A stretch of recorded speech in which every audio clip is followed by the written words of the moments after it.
Vamos a seguir ahora en nuestro estudio de la dimensión estratégica. Ya hemos hablado de que es tan importante plantar iglesias como parte de la Gran Comisión, pero ¿qué tipo de iglesias? Y queremos hablar de la estrategia de los tres autos. Estamos hablando de iglesias autóctonas. ¿Y qué significa eso? En primer lugar, estas iglesias deben poder autogobernarse, es decir, que el misionero debe levantar líderes nacionales de esta cultura tarde o temprano. Claro, no es nada que pasa de un día al otro, pero al final la meta debe ser que esa iglesia queda con líderes nacionales que puede autogobernarse. En segundo lugar, este tipo de iglesia autóctona debe poder autosostenerse. Me acuerdo de un misionero que trabajaba en Borneo, en Indonesia, entre una tribu muy primitiva, y les enseñó de cómo ni tenían dinero, pero si sus gallinas ponían 10 huevos, que llevaran un huevo a la iglesia, al pastor, o para que el pastor lo dé a gente necesitada. Entonces, no hay ninguna cultura demasiado pobre que no puede llegar a poder autosostenerse. Me acuerdo también de un pastor en África que me mencionó que el misionero que estableció la iglesia donde él ahora pastor, este misionero le enseñó que no tiene que depender de sostén del dólar norteamericano. Los mismos principios que sirven en los Estados Unidos y en Europa van a servir en cualquier cultura.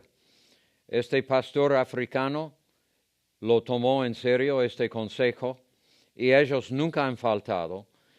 Y voy a dar otro ejemplo de esta misma iglesia en el próximo punto, que es autopropagarse. Entonces, una iglesia autóctona es una iglesia que puede autogobernarse, autosostenerse y autopropagarse, o es decir, reproducirse y plantar otras iglesias y otros líderes. Esta misma iglesia que mencioné en África, después de unos 40 años, ha plantado más que 100 otras iglesias y levantado los líderes, los pastores, y estas iglesias están plantando iglesias nuevas. Yo he perdido la cuenta cuánto se ha multiplicado esa obra que comenzó con una sola congregación. Ahora, tenemos que tener mucho cuidado que al tratar de formar este tipo de iglesia autóctona, que no sea solamente de aspecto, que no sea superficial, porque a veces misioneros han plantado iglesias en otras culturas y aunque hay algo de liderazgo en estas iglesias y hay algo de sostén, todavía las denominaciones que plantaron estas iglesias siguen controlándoles y los que tienen la bolsa de dinero muchas veces deciden qué son las decisiones tomadas por estos líderes. Esto realmente no es una iglesia autóctona. Está bien de recibir ayuda, pero cuando todavía hay control, esta no es una iglesia autóctona. La meta final debe ser que estas iglesias tienen la palabra final en gobernarse y no reciben control por medio de finanzas de afuera. Y también tienen la libertad de propagarse, de reproducirse y plantar otras iglesias, como el ejemplo que mencioné de esa iglesia en África. Había dos misioneros realmente muy adelantados por su tiempo que entendían eso. Cuando en el siglo XIX todavía no había muchos misioneros con esta mentalidad. La mayoría todavía tenían una mentalidad que llamamos colonial, que lamento decir que creían, aunque eran buenas personas, creían que las obras en otras culturas siempre tenía que tener un líder misionero, que los líderes nacionales nunca iban a llegar a la altura de poder gobernarse. Pero estos dos misioneros, Anderson, que era norteamericano, y el otro Venn, B corta E-N-N, que era inglés, estaban muy adelantados y sabían que el plan de Dios era plantar iglesias autóctonas. Ellos creían que los misioneros deben reproducir la visión de las misiones en las iglesias que ellos plantaran. Y también los misioneros deben salir lo antes posible para repetir esta obra en otros lugares y dejar que las iglesias que ya plantaron también hacían lo mismo.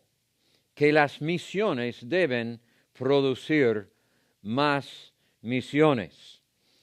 Ahora, como he mencionado antes, no es una cosa fácil, es bastante complejo para el misionero de saber cuándo es el momento propicio para dejar la obra que han plantado y salir. No siempre por razones egoístas y no siempre porque no creen que los líderes nacionales pueden dirigir la obra, pero que es el momento de Dios. Y por un lado, el misionero quiere estar seguro que la obra es suficiente fuerte para mantenerse, pero si uno espera hasta que nunca haya ningunos problemas en la obra, nunca van a salir, porque en nuestras propias obras nunca llegan a esta altura, donde nunca hay un problema más. Entonces, necesitamos la guía del Espíritu Santo. Voy a compartir qué era nuestra experiencia en cuanto a eso cuando salimos de Paraguay. Hace más que un año antes estuve ministrando en una iglesia y esto también es una buena ilustración de qué práctico es el don profético. Yo estaba visitando esa iglesia para predicar y durante el culto un hermano a otro lado de la congregación salió con una palabra profética que estaba por el estilo de que no debo dejar que la influencia de nadie cambie mi opinión, pero que ponga mi cara como un pedernal incambiable y hacer lo que Dios había puesto en mi corazón. Ahora, él estaba al otro lado de la congregación, pero yo sabía que esa palabra era para mí, personalmente. Aunque la palabra no tenía ningún significado para mí en ese momento. Y yo pensé, ¿quién está tratando de convencerme de nada? Nadie. Y después del culto, yo fui a este hermano y le dije, esa palabra profética que diste era para mí. Y me dijo, yo sabía que esa palabra era para ti. Yo dije, ¿qué significa? Dice, yo no sé, solo sentía de dar esta palabra y sabía que era para ti. Yo dije, bueno, gracias por obedecer a Dios, voy a tener que esperar a Dios para ver qué significa. Entonces, pasando casi un año, estuvimos de vuelta en nuestra obra en Paraguay y estaba pensando si era el tiempo o no de entregar la dirección de la obra a los líderes nacionales que habíamos formado. Y no estaba seguro. Y también había gente nacional, aun los mismos líderes de la iglesia, que no quería que fuéramos. También había líderes espirituales de afuera del país que dudaba si debiéramos salir todavía. Uno en particular por lo cual yo tenía muchísimo respeto, que para mí había sido un padre espiritual, no me controlaba, pero yo también quería respetar su sabiduría y que era un buen hombre de Dios. Entonces venían estas impresiones y influencias, y yo quería estar sujeto a los líderes mayores que yo, que habían tenido mucha parte espiritual en mi vida. Pero acercándonos al tiempo cuando teníamos que tomar una decisión, yo estaba preparándome en oración para ministrar en un evento en Argentina, en una conferencia, orando nada más para poder ministrar bien en esta conferencia. Y eso fue casi un año después que había recibido esta palabra profética que no había entendido. Y mientras estaba orando, me vino esa palabra nuevamente que este hermano había dado en forma profética casi un año atrás. Yo aún había olvidado de esta palabra porque no tenía significado en ese tiempo. Y Dios trajo a mi memoria esa palabra y me mostró que era para esta decisión que era el significado de la palabra y que era Dios que había puesto en mi corazón de dejar la obra y entregarla en la mano de estos líderes. Esto me dio tremenda confianza, porque aun si iba a levantar problemas después en la obra, yo sabía que Dios también iba a dar gracia y sabiduría a estos líderes nuevos para poder llevar la obra. Y así fue. Ahora, queremos pensar, volver un poco a este concepto de la ventana 1040 que vimos en el mapa del mundo, donde 95% de los grupos étnicos todavía no alcanzados con el Evangelio viven. Y vamos a pensar en formas que llamamos megas esferas. No es tan difícil recordar porque no hay centenares ni docenas, pero el mundo realmente está dividido en mega esferas que nos va a ayudar a entender quiénes son estas personas donde todavía tenemos que llevar el Evangelio. Y la primera megaesfera que vamos a pensar es tribal, la megaesfera tribal. Y esta es una megaesfera que se compone de más o menos 6,000 grupos tribales en el mundo, todavía sin el Evangelio. La característica de estas tribus es que su religión es animismo, adoran a animales, a piedras, árboles, cosas creadas y a sus antepasados. Y después vamos a hablar de la megaesfera de los hindúes, que adoran a más de 300 millones de dioses. Ellos son más de 1,000 millones de personas y la mayoría están en la India. Esta religión comenzó más o menos en el año 2000 AC. ¿Se acuerda que otra cosa que comenzó más o menos en este año? Es cuando Dios habló a Abraham. Es interesante que casi siempre cuando Dios comienza a hacer su río fluir, el enemigo también comienza con algo falso. Entonces, casi en el mismo tiempo que Dios habló con Abraham, comenzó el hinduismo. La tercera megasfera es la megasfera budista, que se compone de más de 362 millones de personas y tiene sus raíces en el hinduismo. En algún momento de la historia había aquellos que salieron del hinduismo y formaron la religión de los budistas más o menos en el año 700 AC. Esta es una religión bastante difícil dar definición, porque los budistas en una parte del mundo pueden tener creencias muy distintas que en otra parte, porque tienen la libertad en su religión de agregar cosas que les parece bueno aun de otras religiones.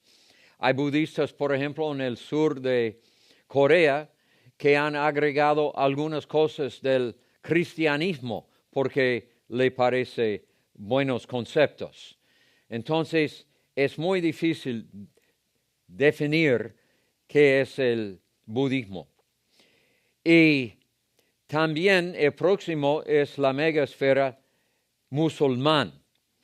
Y esto es una religión mucho más moderna que comenzó más o menos en el año 600 DC. Y tiene muchos que siguen sus creencias, que hoy día son como más de 1,000 millones de musulmanes en el mundo. Y por último, la última megasfera son los chinos. Ahora esto no es una religión, pero porque son más de 1,3 mil millones en el mundo como grupo étnico, hablamos de ellos también como una megaesfera. Ahora, sabemos que hay millones de chinos hoy día que son creyentes, pero también entre ellos hay grupos étnicos totalmente no alcanzados que tienen que recibir el Evangelio. Ahora, esta idea de las megasferas es para ayudarnos a pensar en formas estratégicas de cómo llevar el Evangelio al resto del mundo. Quizás esta ilustración parece un poco ridículo, pero si yo voy a ir al supermercado, como mi esposa y yo tomamos mate argentino todos los días, y yo tengo que ir y comprar yerba y buscar nuestra marca favorita, Cruz de Malta, no voy a andar mirando en todos los pasillos del supermercado, voy a ir al pasillo donde venden café y té y yerba mate. No voy a gastar tiempo pasando todo el día mirando en cada instante de cada pasillo. Voy a ir al pasillo donde venden eso y voy a ir donde venden mi marca y enseguida encontrar lo que busco, sea de eso u otra cosa. Y las megasesferas son como los pasillos en el mundo de poder identificar y aprender cómo acercarnos a las personas, a los grupos étnicos que viven en estas megasferas. Entonces, la megasfera son grandes grupos culturales, por ejemplo, lo que ya miramos, los grupos tribales, los musulmanes, los chinos, los hindúes y los budistas. Estos son los pasillos. Pero después, las megasferas se dividen en las macroesferas, subunidades de las macroesferas. Por ejemplo, musulmanes sunitas o musulmanes chiitas. Y aún hay muchas diferencias entre ellos. Entonces, si sentimos llamados para llevar el Evangelio a musulmanes, ¿a qué tipo de musulmán? Y aún hay otros aparte de estos dos. Y también los macroesferas se dividen en mini esferas, que son subunidades de las macroesferas. Por ejemplo, hay musulmanes sunitas de habla árabe y de habla indonés. Entonces, tenemos que entender que no todos los musulmanes hablan árabe. Tenemos que saber qué idioma hablan los musulmanes donde sentimos que Dios nos lleva. Y otros hablan idiomas de África. Entonces, este concepto de las esferas es para ayudarnos a ser más estratégicos en nuestra manera de llevar el Evangelio a ciertos grupos étnicos. Entonces, una vez más, lo hemos mirado en forma de megasferas divididas en macroesferas que son divididas en mini esferas. Ahora, en cuanto al evangelismo, hay distintos niveles de evangelizar dentro de la misma cultura.